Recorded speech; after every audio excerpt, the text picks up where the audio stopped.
Good morning. Good evening, rather. You're welcome to another edition of Import Export Platform Facebook Live from 3 Team Best Trade Academy. And my name is Dele Ayimibo. I'm sorry I'm coming very late. Weekend is a bit challenging for me. I will try to make it during the week, 8 a.m. and 6 p.m. But weekend, I literally have lectures from 7 a.m. every Saturday.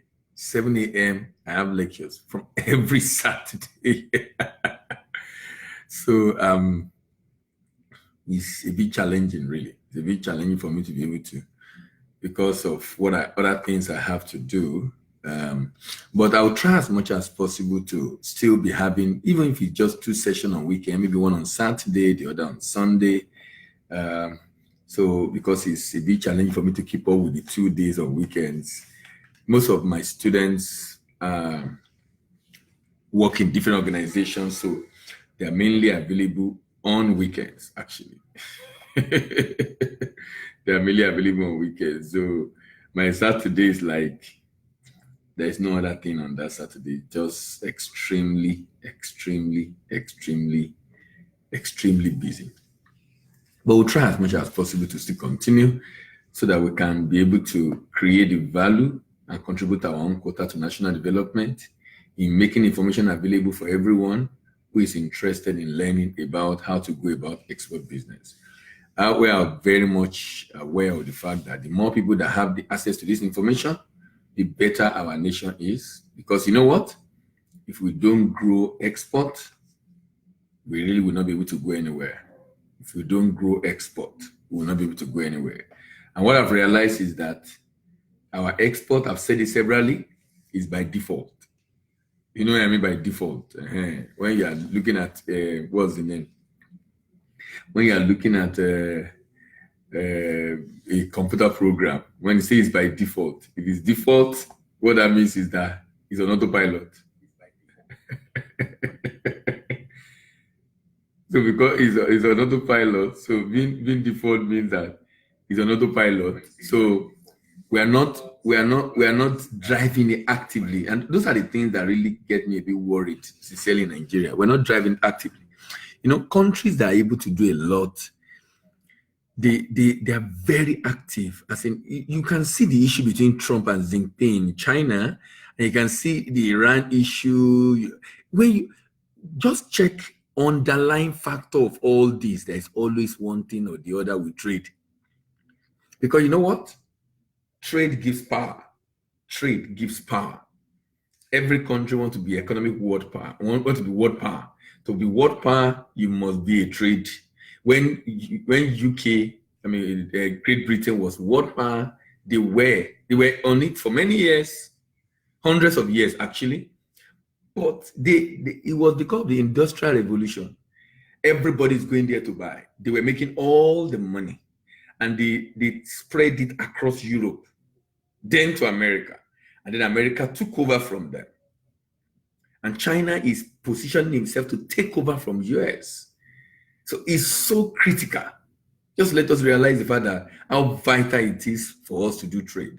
So when we are not trading, or we're not taking it serious as a people, as a company, as a nation, then something is wrong. That means we don't even understand the dynamics of world power, or what should be our primary focus, and the things that should be very important to us. But I can understand, because in our environment, many people do business because of comfort and convenience. Because you know what? Comfort and convenience is victory sign over the enemy. You understand? In our society, comfort and convenience is victory sign over the enemy. So when people is able to buy a car, build a house, he think he has arrived, because as far as it's concerned, that seems to be the only thing that his life is about. It's so unfortunate, but that's the environment we find ourselves. Why? Because people are so keen about things that are not supposed to be very important.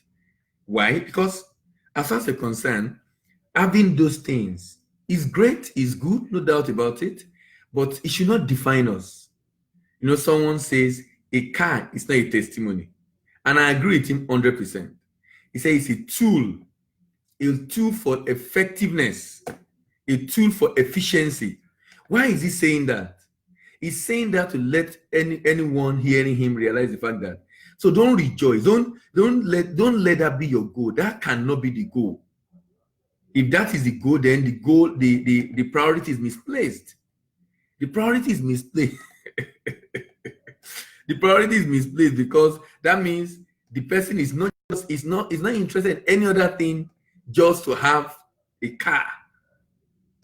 You know, I mean, it's so unfortunate, but that's the environment we find ourselves. So when people are doing business, immediately they're able to acquire some property, they have money, it just seems as if they've arrived. So there's nothing very important, very great ideas driving them again. Because why? The goal is so small. The goal is just to be comfortable. Because the person is only thinking about himself. You know, someone will be wondering if this thing is so good and if there's so much money in it, how come you're coming out and telling people and teaching people free of charge? And I said that's small-mindedness. Small-mindedness. Because he thinks the only essence of doing what you do is just to make money to feed your mouth and forget about the collective, and that we are better off when the environment is better, when the message is well disseminated, when people are able to take the right decision and live the way they should live, and not just live for the purpose of just eating. You know, if you're for the Christians, the scripture says, "Man shall not live by bread alone." So if I am taking decision in life and it's mainly driven by my economics, about what to eat, about what to drink, that's not a wise decision at all. That's not a wise decision. The decision, if you're taking a decision, you should be thinking more about the collective. What is your place and your position, and what should you be contributing? So when you're doing business, you should have bigger ideas, bigger objectives. This is the reason why a lot of our businesses don't go global. In fact, that's why someone would not think of export, really, because it's only thinking of what to eat and drink. So if the goal is so shallow and the only thing important is what to eat and drink, that means immediately you achieve what to eat and drink, you won't think of something else again. There's nothing else important. Why? Because comfort and convenience, in your definition, is the victory sign over the enemy. And I'm saying, and when I get to some other area in the conversation I'm supposed to have on this problem, I'll be talking about this particular issue, especially when it comes to profit. Maybe I'll be talking about that most likely on Monday. I'll be talking about profit. You know, I've talked about different problem of export. I've spoken about product. I've spoken about paperwork. I've spoken about payment. I've spoken about people. And today I'll be talking about port,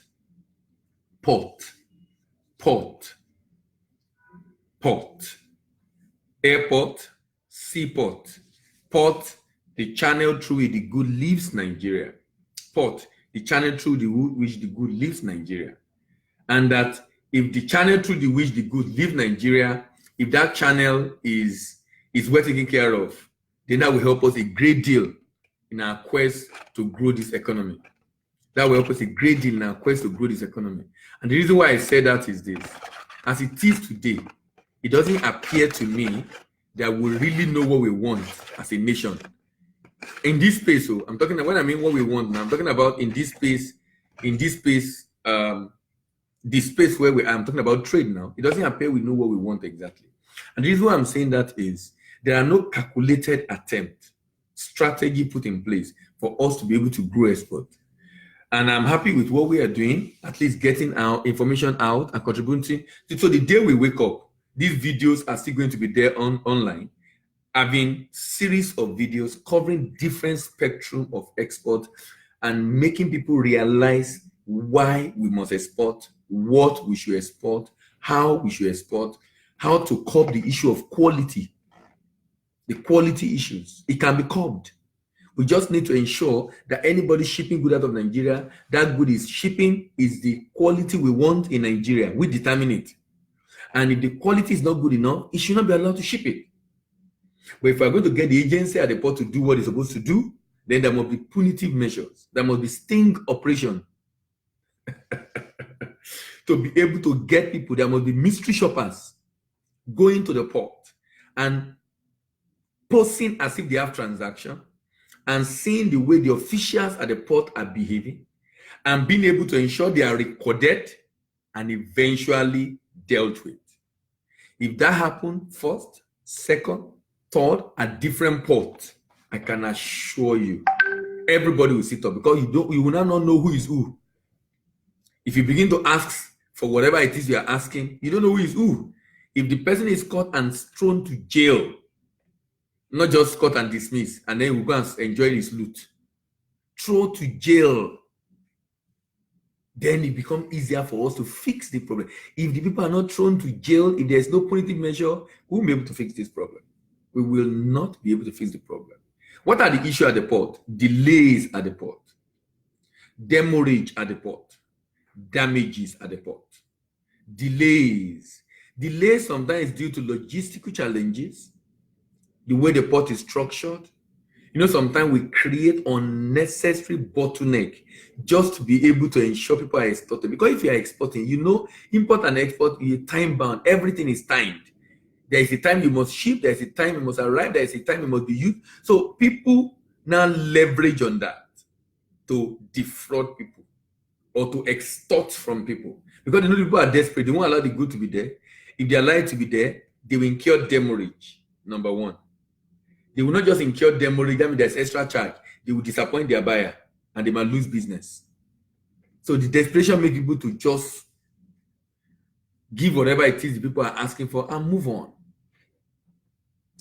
on.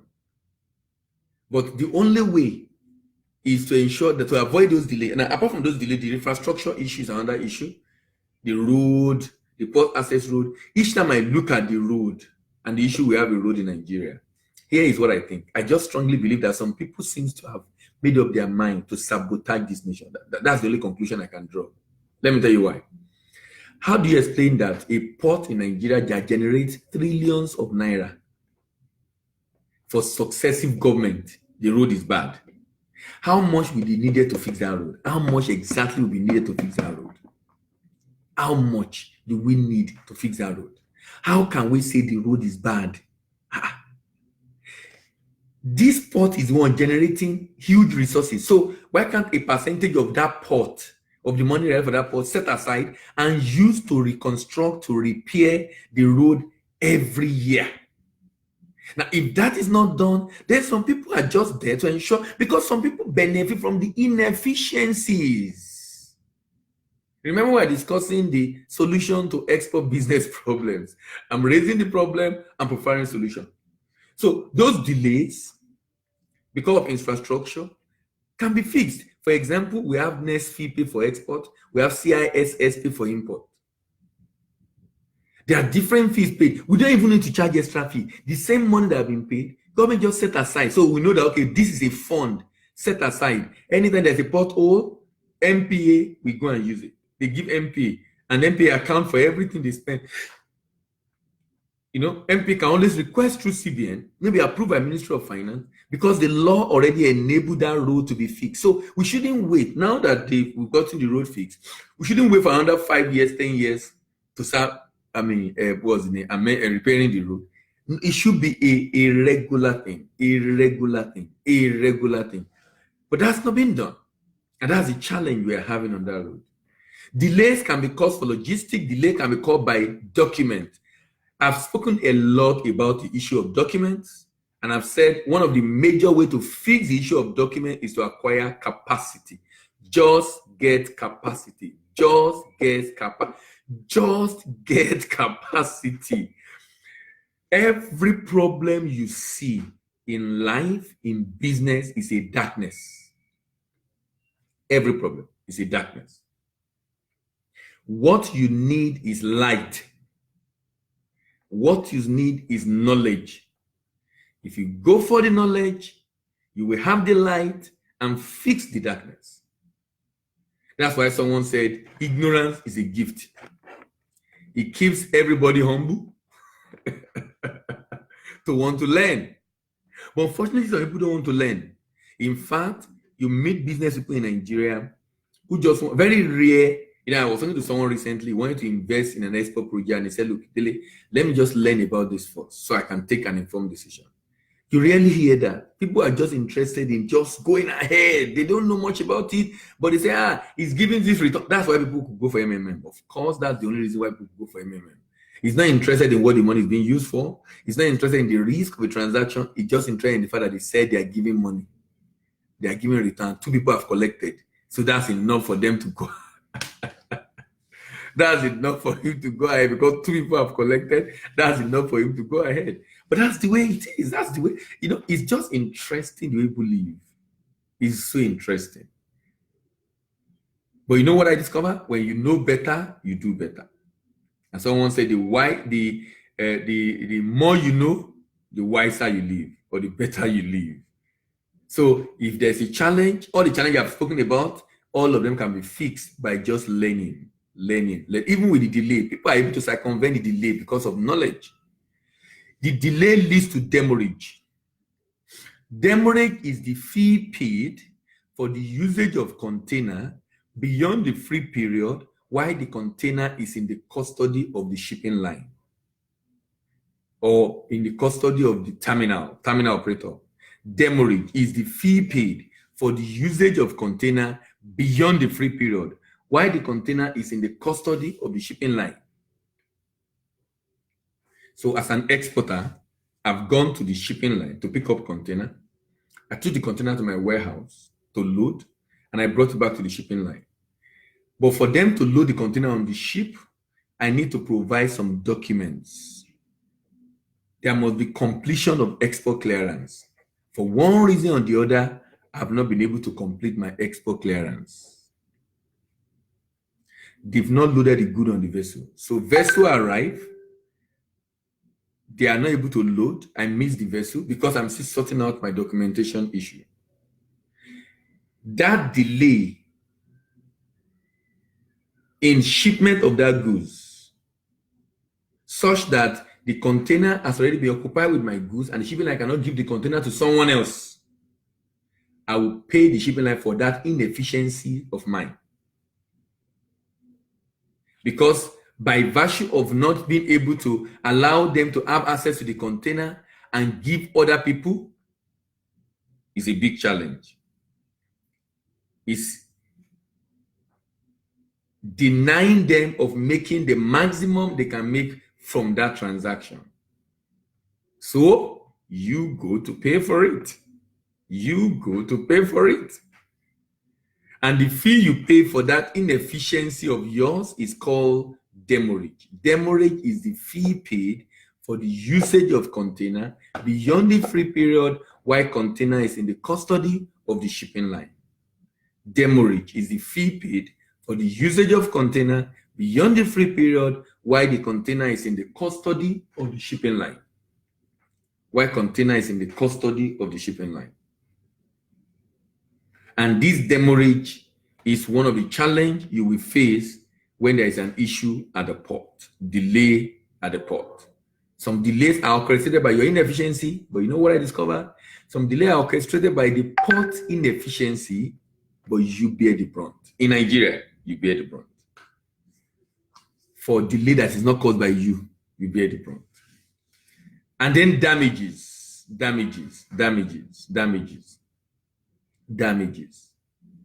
When you are exporting fragile product, then you need to learn how to pack the product. You know those guys at the port? In loading those goods? Those guys can be very merciless. The way they will throw the goods, those guys can be very merciless. That's why if you are exporting finished product, it's very important you package it in a way that is on a pallet. So you put it on a pallet, strap it together with a metal strap so that they can use forklift to carry it from the truck and drop it in the container. From the truck, drop it in the container. From the truck. When that is done, it makes life a lot easy. It safeguards your goods. But when the carton is just thrown like that, they will just be throwing it. If you see where they are, all those people loading and offloading minerals and the beer, as they are throwing the carton to themselves. Anyone that escaped, that they made mistake, you just fall down and the good is damaged. Insurance is not going to pay that kind of damages. So And these are the issues we face at the port. Now, remember, as long as we discuss the problem on one hand, we're also discussing principles on the other hand. Principles on the other hand. Now, experience is peculiar, principles are universal. You know, someone make an analogy, said, you cannot live life on your own terms. If you live life on your own terms, you will crash on your own terms. I cannot swim on my own terms. I cannot say, if I jump into water and I just do like this, and I say this is where I want to swim, just stay like that and jump into water, I will sink, I will drown. Because I can't swim on my own terms. I can't decide how I want to swim. There is a way to swim. There is a way. If I don't swim the way I ought to swim, that will create a problem. There's a way to swim. If I don't swim the way I want to swim, that will be a problem. Why? Because if I don't swim the way I want to swim, I will not be achieving the objective I'm supposed to achieve. In the sense that my objective in swimming is to stay afloat and be able to move. Now, if I'm not able to stay afloat, I'm not swimming. I'm going to drown. But for me to stay afloat, there is a way to swim. There is a protocol to swimming. If I fail to go through that protocol, it will be very difficult for me to complete that swimming. I might kill myself. I might kill myself. You know? Now, why am I using that analogy? Even in flying, there is a way to fly. There's a way to fly. There's a way to fly. If I want to fly in the air, I need to fly in a way as to be able to overcome the force of gravity. If I do not, I'll crash. There is a principles to living, to doing business, to be able to build the business to an enviable height. If I fail to live by that code, by that principle, that will become a challenge. I've spoken about the law of gestation in business, the law of mental labor in business, the law of promotion in business, the law of vision in business. Today, I'll be looking at the law of gift deployment. The law of gift deployment. It says, to be significant in life, you must discover, develop, and deploy your gift to bless your world. If that business is going to be great, I strongly recommend. Don't do a business outside your area of gifting. If you do, you'll make money, or you might not be able to build a great business from there. The business is not supposed to be done for the sake of doing business. You should have bigger objective for doing business. And the objective should be to be able to build a great enterprise. An enterprise creating value across board, both locally and internationally. Because when the value is being created, of course you make money. But the objective is not just making money. The objective is the value being created. That's why it is said that the goal of a business is to make profit, but the purpose of a business is to create value. If the purpose is given priority, the goal will be inevitable. If the purpose is not given priority, the goal will not be achieved. If you are not creating that value, the goal will not be achieved. So the focus should be creating the value. If you're able to create that value, then the goal will be achieved. If you're unable to create that value, the goal will not be achieved. The goal will not be achieved. So the question is this: are you really creating value? The whole idea of operating and doing business in your area of gifting is because what it does for you is when there are challenges, but you love what you are doing, even when you are not as profitable as expected, sincerely, you will continue. You will continue. But if you don't love what you are doing, you will quit.